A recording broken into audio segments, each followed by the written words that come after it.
Bom dia, boa tarde, boa noite e, quiçá, boa madrugada, dependendo do horário que você esteja assistindo a este vídeo.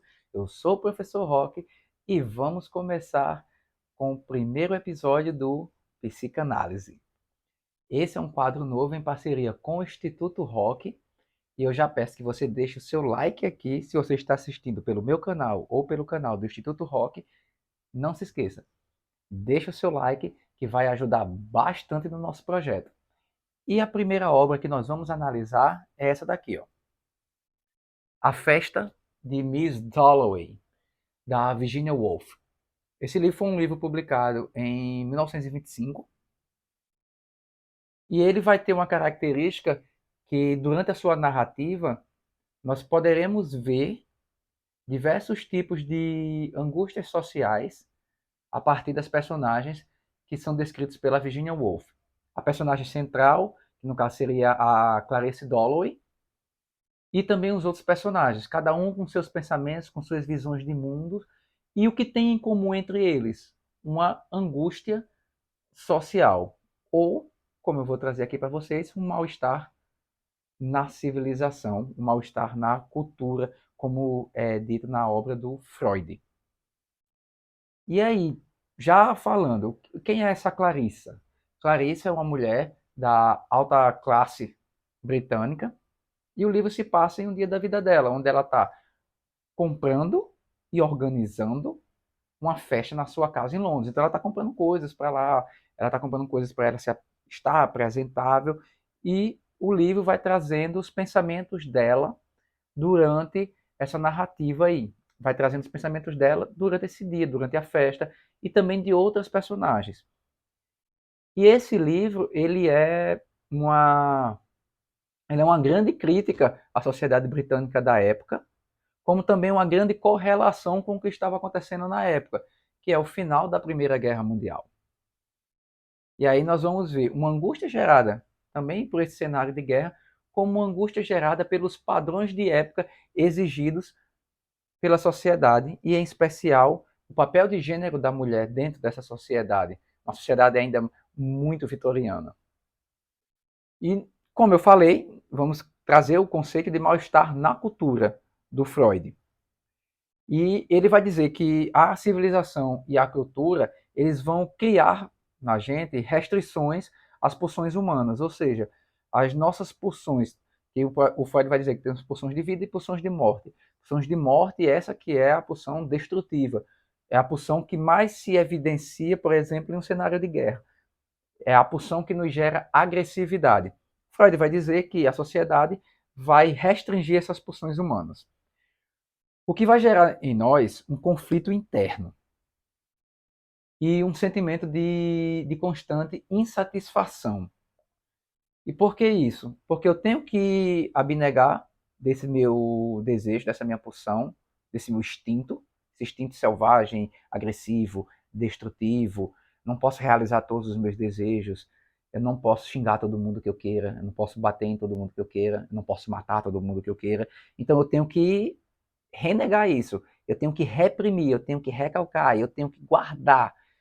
E essa repressão, para que eu possa conviver em sociedade, vai me trazer angústia, vai gerar uma tensão, e essa tensão ela vai ser sentida por todos nós. Todos que conseguem conviver em sociedade vão sentir essa angústia, independentemente da sua classe social, se seja rico, se seja pobre, porque para vivermos em sociedade devemos abdicar de nossos próprios instintos, de nossos próprios desejos. E é esse processo de abdicar que gera a angústia, que gera o adoecimento. E aqui eu queria trazer para vocês algumas partes, alguns trechos do livro. O livro tem mais conteúdo, mas senão o vídeo ficaria muito grande. Eu também não quero dar tantos spoilers, tá certo? Ah, mas a obra tem praticamente 100 anos. Pois é, a obra tem praticamente 100 anos. Mas clássicos são clássicos, e às vezes é bom você descobrir ele no total, sem que a pessoa te conte tudo. E para começar, eu queria falar do personagem Septimus Warren Smith. Ele é um dos grandes exemplos do que nós podemos chamar de mal-estar na cultura. Porque ele é um personagem que é um veterano da Primeira Guerra Mundial e que claramente ele está passando por um processo de transtorno do estresse pós-traumático devido ao que ele vivenciou na Primeira Guerra Mundial. Claro que não está assim no livro, transtorno de estresse pós-traumático, mas a narrativa em si deixa isso implícito, especialmente para o olhar de hoje nosso em relação a esse tipo de transtorno. E isso faz com que ele se sinta alienado da sociedade. E não só da sociedade, como da sua própria vida. Ou seja, o que é estar alienado da sociedade? É estar fora da sociedade. Ele se sente um ponto fora da curva. Ele se sente um ponto distante dessa sociedade a qual ele pertence, porque ele não consegue mais se encaixar às demandas sociais que são exigidas. Justamente porque o pós-guerra exige que nós agora tenhamos que ter uma vida como antes. Mas e o que foi vivido lá? O que foi presenciado? O que foi feito? Tudo isso não vai ser apagado. E é isso que o Smith ele não consegue superar, o que ele conviveu. Inclusive, tem uma parte no livro que é dito assim: ele não conseguia sentir, ele não conseguia conectar-se com os outros. Essa característica dessa desconexão emocional é um sintoma claro desse mal-estar na cultura. Porque eu sofro tanto, no caso dele, pelo estresse pós-traumático, eu não consigo me readaptar a essa sociedade que chega um ponto que eu me desconecto. Simplesmente eu estou agora à parte, estou alienado dessa sociedade. Então você vai para uma festa, mas você não vê sentido na vida, você não vê sentido naquela festa. Você vê aquelas pessoas como seres, não vou dizer inferiores, mas você vê aquelas pessoas como pessoas que não conhecem a realidade do mundo, pegando por esse contexto do Smith. Então, eu não vejo o sentido na vida. Por que curtir tanto? Se há tanta miséria no mundo, se há tanta morte, se há tanta crueldade, se tantas pessoas morrem injustamente e morrem de maneira tão cruel e tão banal. Isso faz com que perca o sentido o convívio na sociedade, perca o sentido de estar tendo os prazeres, que é isso que ele não tem, ele não sentia mais. A obra deixa claro que ele não sente mais esses prazeres corriqueiros nossos, porque a vida dele ainda está presa. Está presa o que aconteceu na Primeira Guerra Mundial. Esse é um contexto do livro. A desconexão, a alienação com o social frente a um trauma. Mas nós também temos a nossa personagem principal, a Clarissa Dalloway, que ela vai demonstrar também esses sinais de mal-estar. E esses sinais de mal-estar nela já é por uma perspectiva diferente, já é por uma vivência diferente que esse mal-estar vai se manifestar na Clarissa Dalloway. No caso dela, tem a questão de que ela tem que aparentar ser perfeita, que uma pessoa de alta classe, uma mulher de alta classe, e isso ainda existe hoje em dia, já vem aí reflexões para a vida, isso ainda existe hoje em dia. As pessoas de alta classe têm que ser perfeitas, tem que ter um padrão de vida perfeito, tem que se alimentar bem, tem que ter um corpo perfeito, tem que falar perfeitamente, tem que fazer a dieta perfeita, tem que defender os animais, tem que defender as pessoas que passam fome e tem que fazer uma série de coisas que está dentro de uma exigência social do que seria perfeito para esse indivíduo e que ele pode alcançar devido ao status social que ele tem e o outro não tem. E isso é o que acontece com a Clarissa Dalloway na obra. Inclusive, a própria festa da Miss Dalloway é justamente isso, é uma tentativa, é uma propensão de mostrar o quão é perfeita, o quão é bonita, o quão a casa dela é bela, como ela consegue dar uma boa festa, as pessoas que estão presentes são pessoas importantes, o que elevaria também o status social dela pelas pessoas que estão lá, que também são de alto status social, e isso nós vivemos na nossa sociedade hoje. E isso é abdicar de nossos desejos, que nem sempre estamos querendo estar rodeado de pessoas, nem sempre queremos ser as pessoas perfeitas, as pessoas boas, nem sempre queremos seguir uma cartilha, seguir um padrão para que a partir dele nós possamos ser de fato reconhecidos como boas pessoas, como bons cidadãos e por aí vai. Isso é o que acontece com a Clarissa Dalloway na obra. E deixa essa obra deixa a pensar que ela está passando por um processo do que nós chamamos do vazio existencial. Porque ela questiona o próprio propósito da vida dela.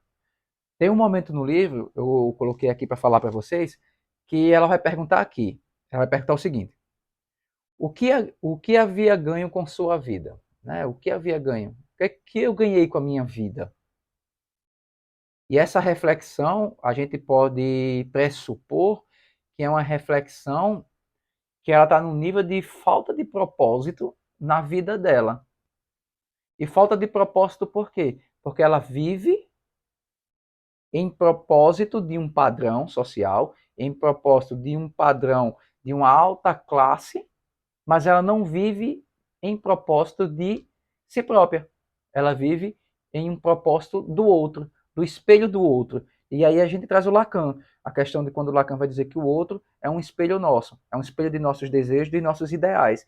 Então eu quero ser bem visto na sociedade e vou tomar o outro como um espelho. E aí ela toma o outro como espelho, essa sociedade como espelho, e ela nega a si, apaga o seu propósito, apaga os seus desejos, e ela se entrega ao papel de gênero que lhe é exigido para uma mulher de alta classe naquele momento histórico que é o final da Primeira Guerra Mundial, onde se encontra a narrativa desse livro.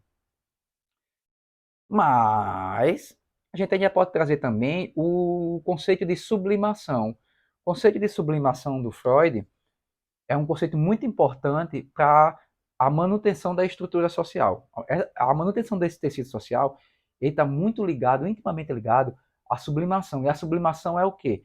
É quando essas pulsões, esses instintos, esses desejos, eu, enquanto sujeito, consigo transformar, consigo distorcer e trazer isso para algo socialmente aceito, para algo que eu direcione a energia principal como uma forma de um desejo distorcido, de certa forma, e isso faça com que a sociedade me aplauda, vamos assim dizer, que a sociedade ache aceitável essa minha alternativa para o meu real desejo. E a cultura, como ela exige muito essa mudança nossa, essa negação dos nossos desejos, ela termina forçando com que nós tenhamos a ida para essa sublimação. E aí nós reprimimos as pulsões, reprimimos os nossos instintos mais básicos e nós canalizamos ela para essas atividades socialmente aceitáveis. Essas atividades elas podem ser uma obra de arte, por exemplo, hoje, né, o cinema, naquela época a escrita, a própria escrita da Virginia Woolf é algo que nós podemos imaginar enquanto também uma sublimação da Virginia Woolf na sua época para lidar com as demandas sociais que eram exigidas a ela enquanto mulher e também realizar um pouco do seu desejo e do desejo de crítica à sociedade através das suas personagens, das angústias sofridas pelas suas personagens. Mas não temos só a arte, nós temos também, por exemplo, a ciência, a religião, a pessoa que se dedica demais à religião, a pessoa que se dedica demais ao trabalho, a uma pesquisa. Tudo isso também são características de sublimação. E nós podemos pegar o Peter Walsh como um exemplo de pessoa que sublimou. Ele é mostrado no livro, ele é apresentado no livro como um sujeito que é um amigo de longa data da Clarissa e que teve um romance com ela em certo momento de sua vida. E que esse romance aí não foi bem resolvido, sabe? Ficou aquela coisinha ali, gostaria de resolver, mas não resolvi. Gostaria de ter terminado, mas não terminei. Pronto, fica isso. E como é meio que ele ainda deseja ela, que ele ainda tem um afeto por ela, mas ele não pode realizar, ela é uma mulher casada, ele sublima na forma agora do trabalho, já que eu não realizo o amor pela mulher, eu realizo o amor pelo trabalho. Então, eu não amo o ser feminino, mas eu amo o trabalho. Eu direciono essa energia para outra coisa. E aí também ele se estabelece enquanto alguém de uma vida solteira, carreira solo no popular, como a gente chama hoje. A fulana nasceu para ter carreira solo. Então ele vai para a carreira solo e se dedica extremamente ao trabalho. E tem um trecho aqui que eu gostaria de trazer para vocês, que é em uma determinada parte do livro, que vai ter o seguinte, ó, que ele vai lembrar de ter chorado em público quando ele era mais jovem, mas agora ele se considera maduro e forte. Por que ele se considera maduro e forte? Porque ele conseguiu sublimar, ele conseguiu distorcer, e isso afasta ele do seu desejo, isso afasta ele também dos seus medos, e aplaca um pouco a percepção de que ele está incompleto. E aí, quanto mais ele tem uma estabilidade na carreira profissional, mais para ele superou aquilo que tinha acontecido. Esses são 3 personagens que eu trouxe, gente. Tem outros personagens aqui no livro, mas se não, como eu falei anteriormente, o vídeo vai ficar muito grande. E aí eu queria trazer para vocês, para terminar, né? A gente vê que essa obra daqui, claramente, é uma obra que o mal-estar na cultura do Freud pode ser aplicado e pode ser aplicado de diversas formas. É uma obra que foi uma crítica social para a sua época. A Virginia Woolf fez uma crítica brilhante através das suas personagens e traz reflexões para a gente. O quanto nós estamos negando nosso próprio propósito de vida, o quanto nós estamos negando dos nossos desejos. E eu não falo somente de desejos de agressividade e de destruição, mas eu falo, e o que é íntimo nosso? E muitas vezes nós negamos em detrimento de um espelho social, em detrimento de uma demanda social que não necessariamente é aquilo que nós queremos, mas nós abdicamos muito de nossa liberdade em detrimento de uma posição, de um status social. E com isso nós angustiamos e sofremos muito mais do que somos felizes. Eu quero que vocês guardem isso, que vocês meditem, porque o livro vai apresentar essa crítica à sociedade da época, essa sociedade, como eu falei anteriormente, ainda muito vitoriana, que vai valorizar a aparência do status social, mas hoje não é diferente. Hoje nós ainda valorizamos muito o status social, especialmente numa era de Instagram, Facebook, de YouTube. E eu gostaria de jogar para vocês. Vocês estão conseguindo sublimar? A sublimação está suficiente? E mais do que isso, quantas vezes você nega o seu propósito, você nega o seu desejo, você nega aquilo que você gosta para criar um pano de fundo social para agradar outras pessoas, enquanto você se anula, enquanto você se apaga, enquanto você se nega, enquanto você aos poucos vai deixando de ser você mesmo em detrimento de uma aceitação social onde as pessoas não te querem daquela forma. As pessoas só acham bonito aquilo. As pessoas não vão ser melhores com você. As pessoas só vão achar que você está se encaixando no padrão delas, porque elas também estão se negando.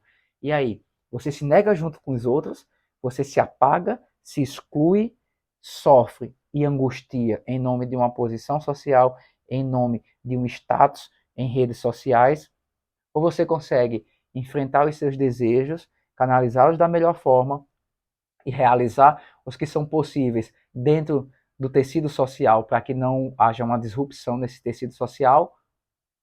O que você consegue fazer? O que você não consegue fazer? Você é você mesmo? Você é você mesma?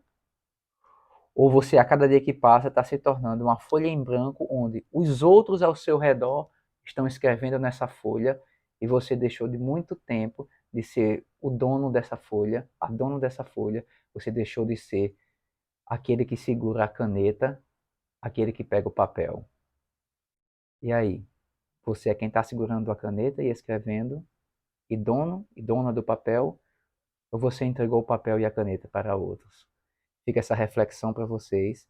Desde já, muito obrigado, valeu, fique com Deus e até a próxima.